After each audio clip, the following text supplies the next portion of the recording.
Y 32 años tardó la herencia de Ricardo Barreda. Claro, el hombre que se hizo tristemente famoso por haber asesinado a toda su familia, el hombre que finalmente murió después de haber salido de la cárcel, tardó 32 años en resolverse la herencia de la familia de Ricardo Barreda. Y esa casa, tanto tiempo abandonada, ¿ahora va a tener dueño, Javier? Y ahora va a tener dueño, sí. En principio, a ver, hay una... La jueza que entiende en la causa lo que dispuso es justamente, a ver, vamos a analizar algo. ¿Quiénes tienen herederos de las mujeres que asesinó Barreda? Las hijas no, la esposa a través de su suegra y su suegra tampoco. ¿Él tenía derecho a reclamar su casa? Y él tenía derecho porque era el propietario, pero tenía que cumplir la condena, cosa que no pudo pasar como consecuencia justamente de este litigio. Entonces lo que hizo la justicia es retener esa casa, tenerla bajo consigna judicial. ¿Se acuerda que en un momento determinado iba a ser una especie de museo, en este caso, digamos, como una especie de... Sí, espacio para la memoria por situaciones de violencia de género. Y más allá del deterioro, está tal cual los años 80. Sí, está igual, porque no fue tocada prácticamente, alguna limpieza mínima, retiraron los autos que había allí en el lugar en su oportunidad, después la tapiaron para que no lo usurparan y todo quedó casi como estaba, prácticamente como estaba. Deteriorada, por supuesto, con el paso del tiempo. Recuerden ustedes que este hecho ocurrió hace 32 años. 32 años de un hecho que conmocionó y además escribió una página dentro de la historia criminal en la Argentina. El caso Barreda. Barreda, ya saben ustedes que murió ya hace algunos años y que fue condenado y estuvo en la cárcel de Gorina. Estas imágenes que ven ustedes son parte justamente del recorrido que ha hecho la justicia también dentro de esta casa. En un momento determinado abrieron la casa para determinar los ambientes que había, los elementos que había, hacer una especie de arqueo nuevamente para entonces sí disponer de los bienes o que la justicia determinara la disposición de los bienes. Javi, ¿y esto estaba así vandalizado porque había entrado gente, porque mucho tiempo había quedado, digamos, con una suerte de custodia policial, después eso se fue y entiendo que después lo vandalizaron? La heladera, la cocina, todo. Todo prácticamente, casi como había quedado al momento del allanamiento de la policía, cuando él vuelve al domicilio. Recuerden que él mata a todas las mujeres, a toda su familia, y a la suegra también, que es parte de la familia.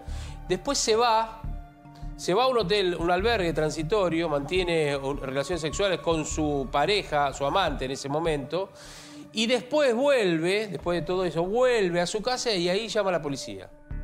Obviamente, cuando empezó toda la investigación no le creyeron y quedó detenido y ya todo lo que conocemos.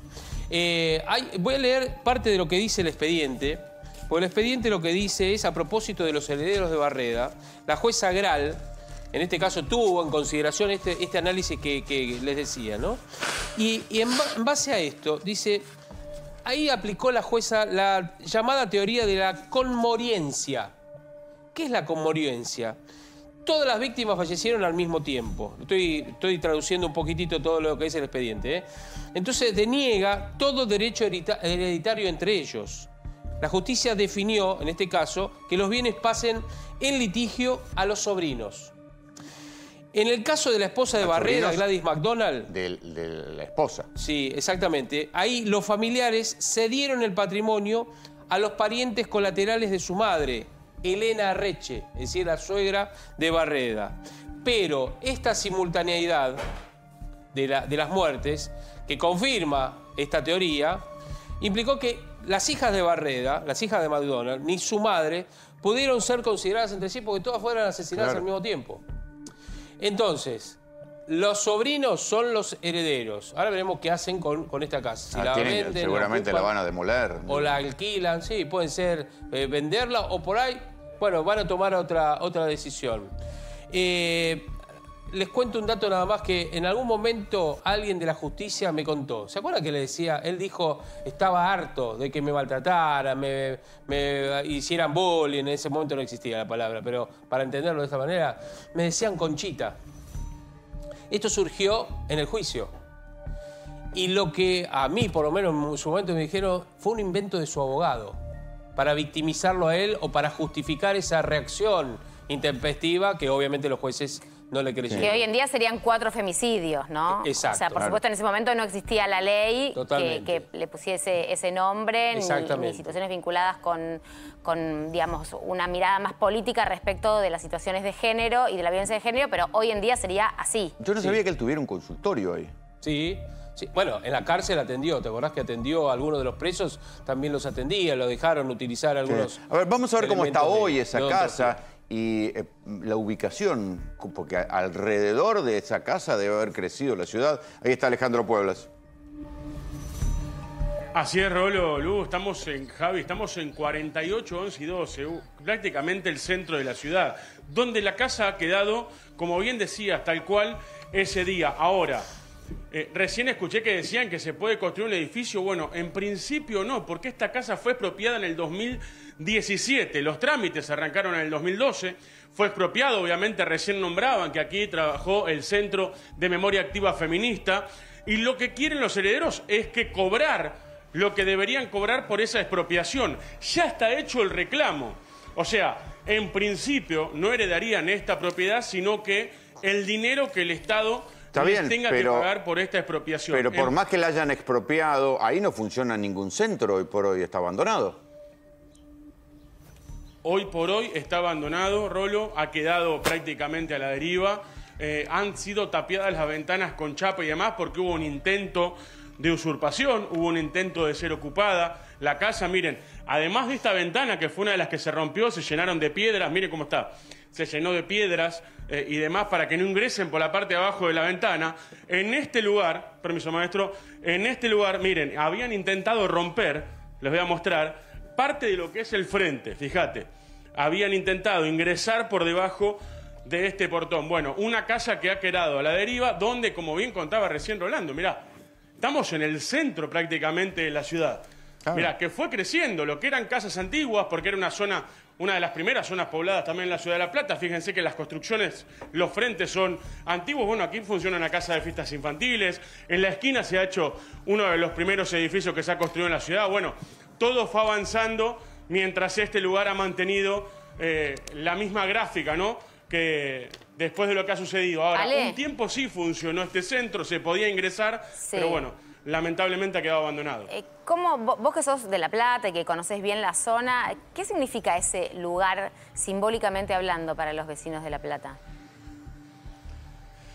Y en su momento era raro pasar por acá, venía gente a pintar incluso las puertas, las ventanas, a prender velas por muchos años. Aquí, miren, justamente en esta ventana que ahora se puso un film, en la parte de aquí abajo... la gente prendía velas, todos los días venían a prender velas, sí, dejar arreglos florales, bueno, ha pasado el tiempo y simplemente ha quedado la basura, pero en estos lugares, miren, todavía quedan algunas pequeñas marcas de las velas que han sido pegadas a lo largo de los años en estas paredes y la gente venía y llenaba casi el frente de velas y de flores.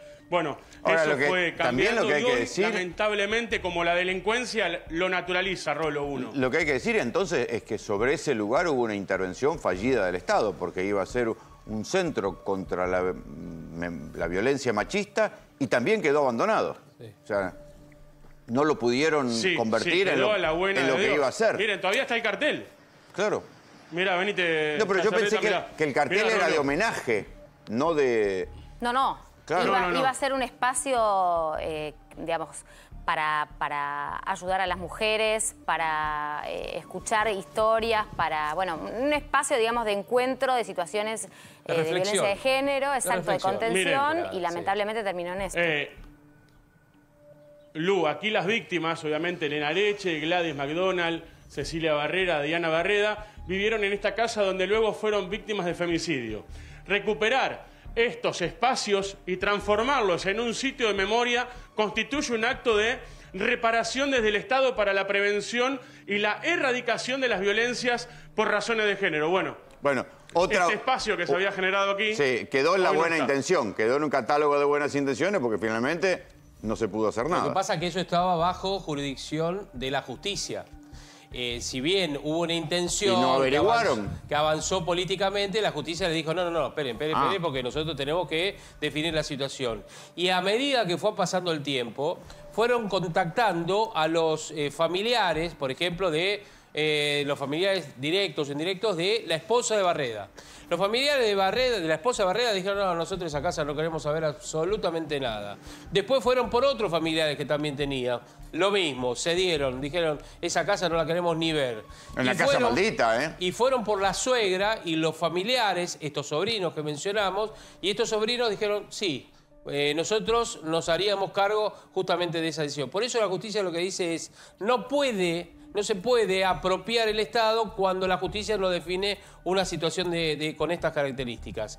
O sea que la que frenó, o sea, no fue la ineficiencia del Estado, sino que fue la justicia civil, claro, que todavía no había resuelto la herencia, la que la frenó. Es que la jueza civil es la que encuentra a estos sobrinos avanzando en todo el linaje familiar de la esposa de Barreda. Lo que esos sobrinos quieren es que si van a expropiar ese lugar y convertirlo en un centro, les paguen a ellos. Bueno, eso es lo que debería ser. O ellos lo venden. Que el Estado, claro, le pague, en este caso, la propiedad, el monto de la propiedad.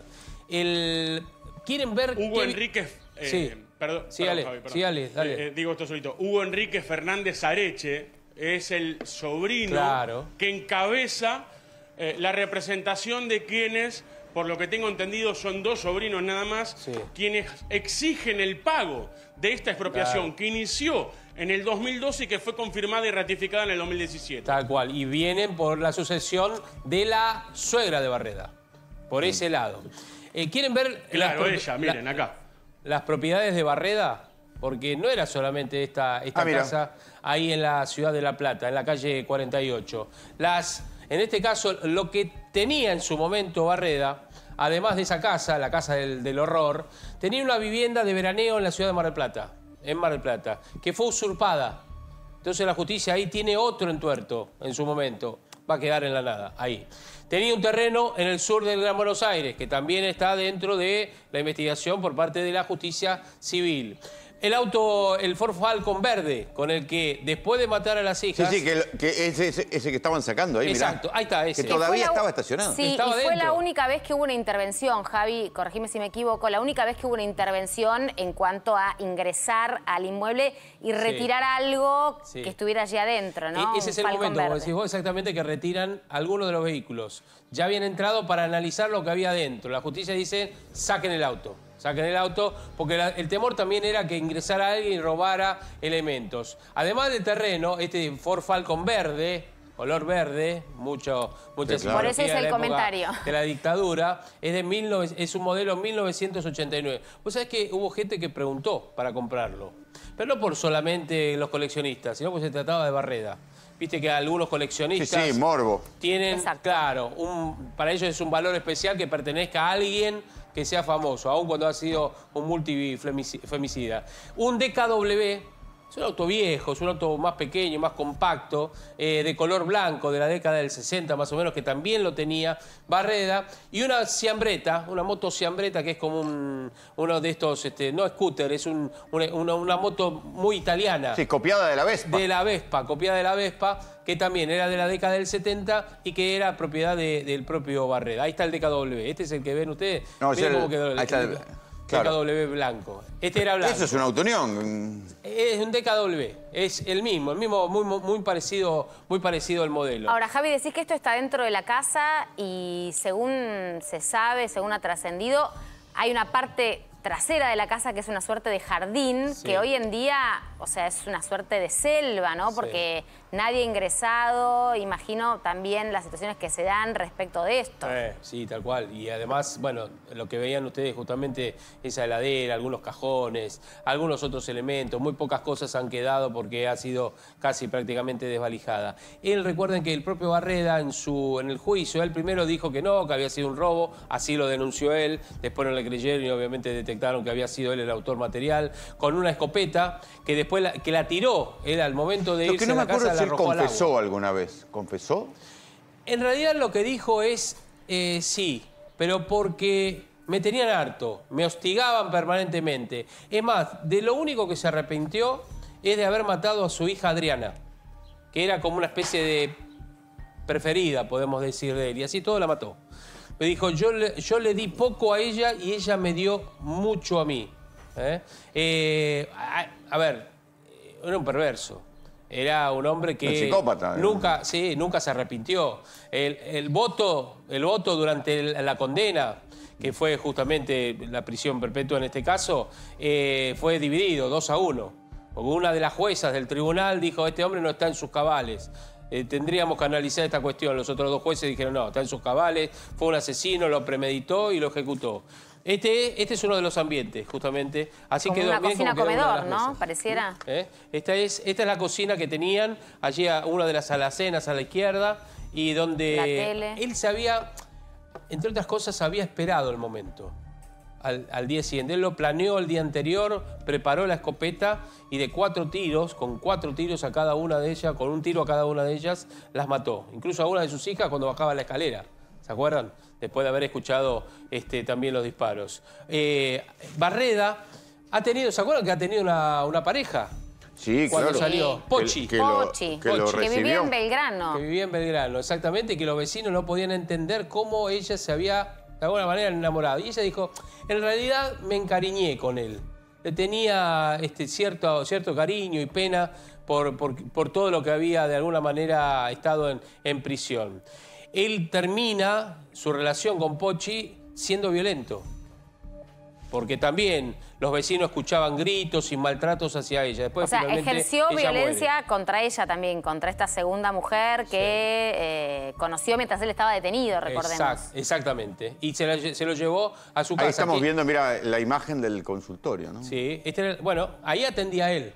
Ahí atendía a muchos vecinos. Muchos vecinos de ahí, de la ciudad de La Plata, entre otros lugares que concurrían. Decían que era un buen odontólogo en su momento. Lo que pasa es que terminó siendo un múltiple asesino. Ahí la nota con Guillermo Andino. Su cuerpo está enterrado en una sepultura común, pero una sepultura marcada en el cementerio de José Cepaz. Nadie lo visita, salvo aquellos que van a exprofeso para ver la tumba de Barreda, o bien aquellos que a la pasada, cuando van a despedir o a llevarle flores a un familiar, miran la tumba y dice Ricardo Barreda.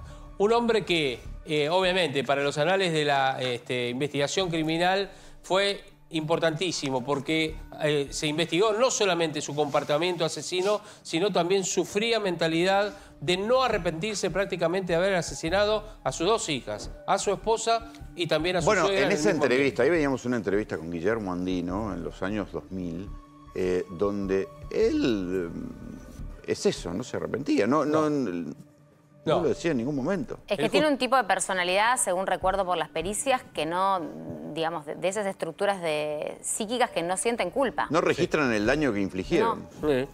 Además, fue a ver, él sale de su vivienda después de matarla, agarra el Falcon, tenía pensado justamente ir a ver a su amante, previamente fue al cementerio a despedirse de sus padres y después de eso fue al zoológico de La Plata a ver al elefante Pelusa, a la elefanta Pelusa.